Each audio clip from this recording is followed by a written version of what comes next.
औज़ुबिल्लाहिमिनश्शैतानिर्रजीम बिस्मिल्लाहिर्रहमानिर्रहीम। अस्सलाम वालेकुम। आज हम जमा शशुम का मज़मून सबक देखेंगे, जिसमें सबक नंबर 14 रोशनी और साया पढ़ेंगे। सबसे पहले हम रोशनी के मंबा देखेंगे। जिस चीज़ से रोशनी निकलती है उस शय को रोशनी का मंबा कहते हैं। और इसमें से बहुत सारी रोशनियाँ कुदरती तौर पर हासिल होती है, जैसे सूरज की रोशनी है, आग अगर है तो वो कुदरती तौर पर उसमें से रोशनी नज़र आती है। लेकिन कुछ मसनवी रोशनी होती है, जैसे बल्ब है, ये इसकी लाइटर है, ये चिराग है, तो इसमें जो है हम लोग जो है यहाँ पर ये रोशनी मसनवी तौर पर हासिल होती है। अब इसके बाद हम इसकी इशाअत देखेंगे।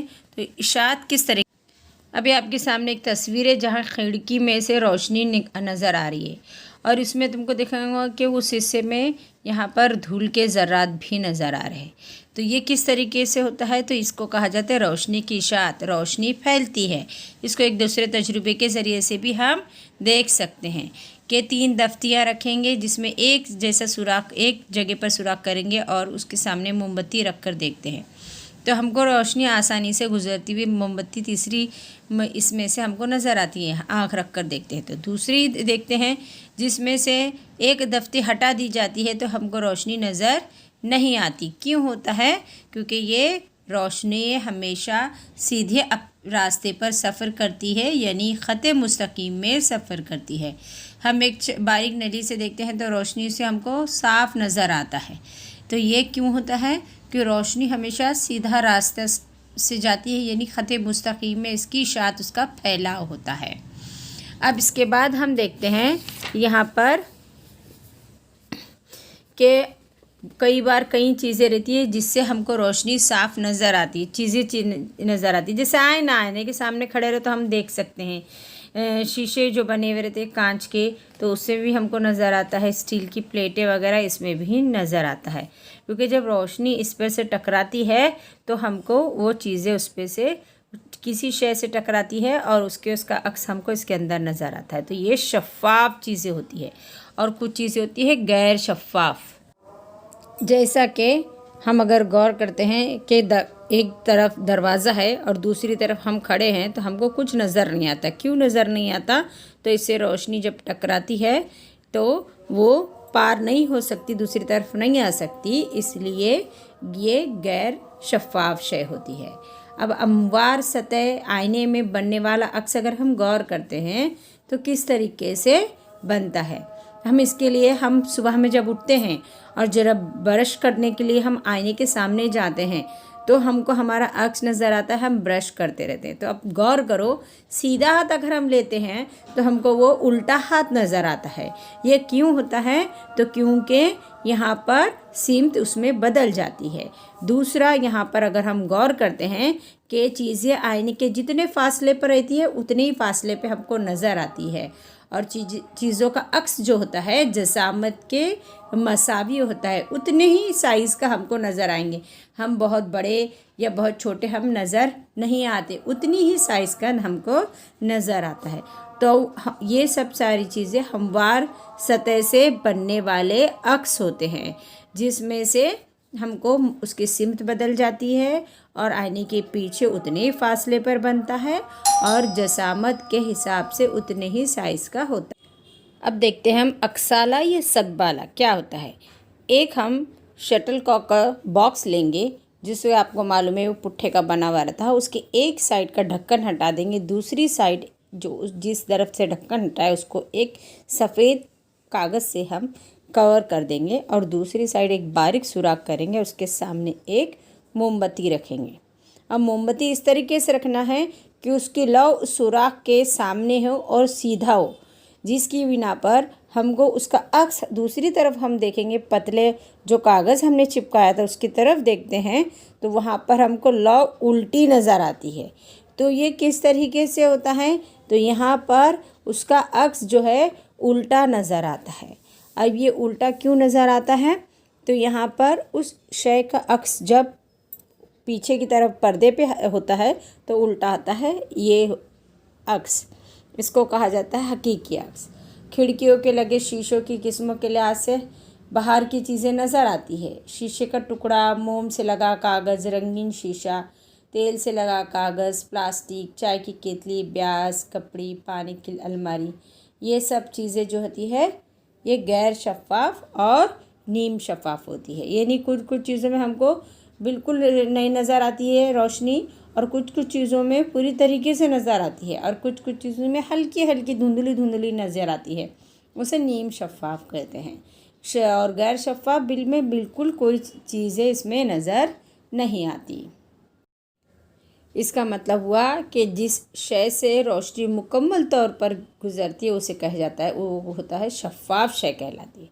जिससे नहीं गुज़रती उसे गैर शफ़ाफ़ शय कहते हैं। और जिस शय से रोशनी की कुछ मिक़दार गुज़रती है, यानी नीम शफ़ाफ़ हमको शय नज़र आती है, उसे नीम शफ़ाफ़ शय कहलाता है। वो इतना समझ में आया सबको। अब हम गौर करते हैं कि साया किस तरह से बनता है। अपने एक दोस्त को यहाँ पर अब सामने खड़ा करिए, अक्सर रात के वक्त में करिए, लाइट बंद कर दीजिए, उसके ऊपर से टॉर्च की रोशनी घुमा डालिए तो पीछे उसका अक्स नज़र आएगा। अक्स नज़र आता है तो यहाँ पर हमको वहाँ पर, और जैसे जैसे शाम होती है तो बहुत बड़ा अक्स नज़र आता है, दिन में कम छोटा नज़र आता है। तो ये क्यों होता है, तो उससे टकराती है, शय से टकराती है तो वो वहाँ पर गुज़र नहीं पाती, जब उस शय का साया पीछे की जानिब हमको हासिल होता है। और जैसे जैसे सूरज की रोशनी के तेज़ होती जाती है तो साया छोटा होता जाता है, और मध्यम शाम के टाइम में देखेंगे तो अक्सर हमारा बड़ा हमको अक्स साया नज़र आता है। तो यहाँ पर रोशनी की जो तब्दीली, रोशनी का मंबा होता है जिसमें साए के दरमियान के फासले पर मुनहसर होती है। तो यहाँ पर जैसे जैसे मंबे के नज़दीक रहेगा तो अक्स छोटा बनेगा, और दूर दूर होता जाएगा तो धीरे धीरे साया जो है बड़ा बनता चला जाता है। ये सारी चीज़ें से हमको कौन कौन सी बातें पता चलती है कि यहाँ पर किसी शय में जब रोशनी नहीं गुज़रती तो इसका जिस्म का साया बनता है, और इसके अलावा उस शय का साया रोशनी के मंबे और जिस्म के साए के दरमियान के फासले पर मुनहसर होती है। अब इसी चीज़ को लेते हुए साइंसदान जो है, एक साइंसदान जिसने कुर्ज़ आफ्ताब के बारे में बताया, जिसमें वहाँ पर बहुत बड़ा कुर्ज़ लिया गया लकड़ी का, और उसके ऊपर उसको इस तरीके से रखा कि उसका अक्स, उसका साया जब बनता है तो दिन के अलग अलग वक्तों में बड़ा और छोटे साए के हिसाब से उसको बताया गया, और इसी हिसाब से वक्त की पैमाइश की जाती है कि बड़ा साया कब बनता है, छोटा साया कब बनता है। 12 बजे हम गौर करेंगे तो एकदम छोटा साया बनता है, क्योंकि सूरज हमारे सर पर होता है। तो इस चीज़ को इस तरीके से बताया गया। अब ये जो है यहाँ पर इसको जो है सबसे बड़ा कुर्ज़ आफ्ताब जो है जंतर मंतर नई दिल्ली में वाक़या है। भारत के साइंसदान जो है रमन असर के नाम से जाना जाता है, और इसको 28 फरवरी को उसने दुनिया के सामने पेश किया था, इसलिए 28 फरवरी को यौम साइंस का दिन भी मनाया जाता है।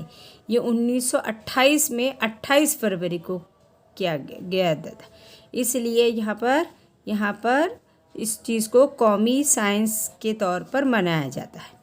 अब इसके बाद हम गौर करते हैं कि रोशनी किस तरीके से फैलती है। तो रोशनी जब गुज़रती है तो वो अलग अलग ज़ावियों में तकसीम होती है। ये कैसे समझ में आएगा, तो एक प्याली में पानी लेकर के, हम अगर कांच की प्याली में पानी ये गिलास में लेकर के धूप में रखेंगे तो हमको वहाँ पर धनक जैसे 7 रंग नज़र आते हैं। तो ये किस तरीके से होता है, तो वहाँ पर रोशनी की जो गुज़रती है तो कई बार वहाँ अलग अलग रंग होते हैं, और उसी हिसाब से ज़ाविया बनाती है। इसको बताने वाले साइंसदान सर आइज़ैक न्यूटन ने बताया था, जिसमें इन्होंने 7 रंगों में इसको बताया कि तकसीम होती है। जामुनी, आसमानी, नीला, सब्ज़, जर्द, नारंगी और सुर्ख, ऐसे 7 रंगों में मसावी हिस्सों में तकसीम होती है। और इसको उसने एक ये लिया है शीट ली और उसके ऊपर उसने 7 अलग अलग रखे और उसको एक व्हील के ज़रिए से लगा करके उसको ज़ोर से घुमाया। घुमाने के बाद पता चलता है कि 7 रंग धीरे धीरे गायब हो जाते हैं और एक ही रंग नज़र आता है।